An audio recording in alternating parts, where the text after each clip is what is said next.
Welcome to the Explainer. I am absolutely thrilled to have you here today. Okay, let's dive into this. We're about to embark on a seriously fascinating journey that bridges the gap between cold, hard mathematical calculus and the profound depths of ancient philosophy. Now, I know that sounds like a completely unlikely pairing, but by the end of our time together, you'll see how these two vastly different worlds are actually trying to solve the exact same, fundamental human problem: how to make a solid decision when the pressure is really on. Here's a quick look at our cognitive roadmap for today. We'll start with calculus and fever curves, move into three complementary logics, look at the cost of black swans, map Fourier to the three yin, test that with HRV, and finally, wrap up by guarding theoretical boundaries. Let's get started. Section 1. Calculus and fever curves. So picture this. You feel absolutely awful, right? You pop a thermometer in your mouth to check your temperature. But how do you actually look at that fever? It seems like a ridiculously simple question. You just look at the number. But that single number is actually just a tiny sliver of reality. Depending on the logical lens you use to view that fever, the information you get back changes completely. Now, what's really interesting about this is how mathematics categorizes these illnesses. If we use calculus, we can look at a fever curve in two totally distinct ways. First, we can essentially freeze time. We ask a precise, static question: what is the exact rate of change right this very second? That's our first derivative, or formal logic. It loves static true or false snapshots. But think about the difference between lobar pneumonia and mumps. Pneumonia hits this platform phase where the rate of change is zero, it's just stuck, until a massive internal shift happens, represented by a huge spike in the second derivative. Mumps, on the other hand, is just a gradual rolling bell curve. This second way of looking, seeing the whole shape, the accumulation, the entire process of internal contradiction, is dialectical logic. So formal logic sees the exact point in time, while dialectical logic sees the flowing line of the illness. Section 2. Three complementary logics. Okay, so formal logic tells you, right now, the rate of temperature change is zero. Dialectical logic tells you, we're in the platform phase of pneumonia and tension is building. That is incredible knowledge to have. But neither of those tells a doctor what medication to prescribe at this exact second. And that is exactly where the third logic comes in, Euler, or decision logic. Euler takes the point, it takes the line, and it aggressively compresses all that knowledge into a decisive action. It answers the ultimate real-world survival question: what should we do right now? This is an absolutely crucial takeaway. Think about it.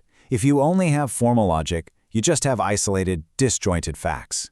If you only have dialectical logic, you just have abstract, theoretical explanations. But without Euler, without decision logic, all you're really doing is knowing. And in the real world, merely knowing isn't enough to keep you alive. You actually have to act. Section 3. The cost of black swans. You've likely heard of this famous concept from the philosopher Karl Popper. Logically speaking, it's flawless. If someone claims all swans are white, you only need to find a single black swan to prove them completely, unequivocally wrong. On paper, this theory of falsification works perfectly. But you and I both know we don't live on paper. Just think about the intense, real-world constraints required to actually find that black swan. It's never just a neat little logical exercise, it is a massive physical undertaking. First off, you need to know they even live in Australia. Then, you need the actual money to buy a boat ticket. You need the physical health to survive a grueling sea voyage without dying of scurvy. You gotta get there before the swan goes extinct, and above all else, you have to actually care enough to go looking for it in the first place. In reality, missing even one of these constraints means your brilliant logical proof completely falls apart. Proof logic, like Popper's, assumes you're the ideal observer, someone with infinite time and unlimited resources, just patiently waiting around for pure truth. But you and I, we're the real actor. We have incomplete information, our resources are super limited, and the clock is literally always ticking. We simply can't wait for perfect data. Euler, this ancient decision logic, exists specifically for the real actor who is forced to make a move before all the facts are in. Section 4. Fourier and the three yi. And this brilliantly illustrates how we can bridge this gap. Let's look at the Fourier transform. It's an absolute staple of modern engineering. If you have a wildly complex, messy, erratic wave, the Fourier transform mathematically breaks it down. It proves that this messy wave is actually just a bunch of very simple, constant, predictable sine waves stacked on top of each other. What's totally mind-blowing here is how perfectly this maps onto the ancient 3yi structure from Chinese philosophy. Step 1 is bianyi, the changing, messy, surface reality we observe every day, just like that complex wave. Step 2 is buoy, the unchanging aspect, recognizing that hidden inside all that chaos are constant repeating components. And step 3 is genyi, the simple part, breaking it all the way down to its most basic indivisible unit. The simplification happens in the breaking down, giving us a really clear, usable unit to base our decisions on. So through this mathematical lens, yin-yang isn't just some vague mysticism. It can actually be viewed structurally as the base frequency. The 5 elements and the trigrams, they represent the stacked harmonics building right on top of it. It's like a giant puzzle. Now, to be clear, structural similarity doesn't automatically prove a theory is true. But what it does do is translate ancient, highly abstract ideas into concrete, testable scientific models. Section 5. Scientific testing and HRV. Let's apply this to heart rate variability, or HRV. By applying the Fourier transform to the tiny, microscopic fluctuations in your heartbeat, modern medicine has established these exact frequency bands. The high-frequency band corresponds to your breathing and parasympathetic system. The low-frequency band tracks your sympathetic nervous system. In clinical settings, doctors look closely at the LF/HF ratio. This single ratio is the perfect genyi. It takes incredibly complex, overwhelming physiological data and completely simplifies it into a single usable metric. That way, a doctor can look at it and make an immediate, life-saving decision. Which leads us to a genuinely thrilling, testable hypothesis. Traditional Chinese medicine speaks of yin and yang waxing and waning in very specific 12-hour cycles.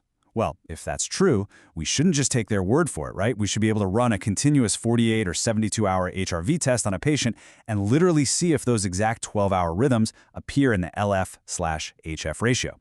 If it matches, boom, we have incredible structural evidence. If it doesn't match, then the theory takes a really massive hit. So the crucial point is that Yali, as a decision logic, absolutely does not get a free pass just because it's ancient or philosophical. Actually, scratch that. It carries a heavier burden than mathematical proof. A math proof only has to follow its own internal rules on a chalkboard. Decision logic, it has to answer to the real world. Every single time it's used to make a medical or strategic decision, it faces a harsh, unforgiving, real-world test. Finally, Section 6, Guarding Theoretical Boundaries.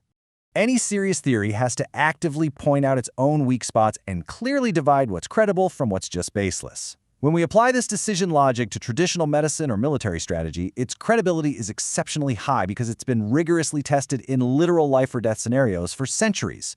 Applying it to HRV testing, highly promising, but it's an active frontier. We're still actively exploring it. However, when it comes to things like fortune-telling or feng shui, the credibility completely drops to zero. We have to clearly reject those as unscientific because they operate way outside the boundaries of verifiable testing.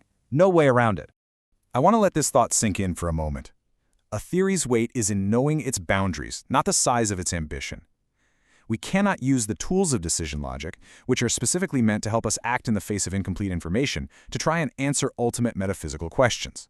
It is deeply, deeply tempting to take a tool that successfully explains biological rhythms and try to use it to explain, say, the origins of the universe or the existence of a creator. But doing so completely oversteps the boundary. Decision logic helps us survive the changes. It does not explain what existed before the change even began. As we wrap up this explainer today, I want to leave you with the question to really chew on. We've seen just how powerful it is to integrate formal facts, dialectical processes, and the decisive action of Yili logic to navigate our incredibly complex world.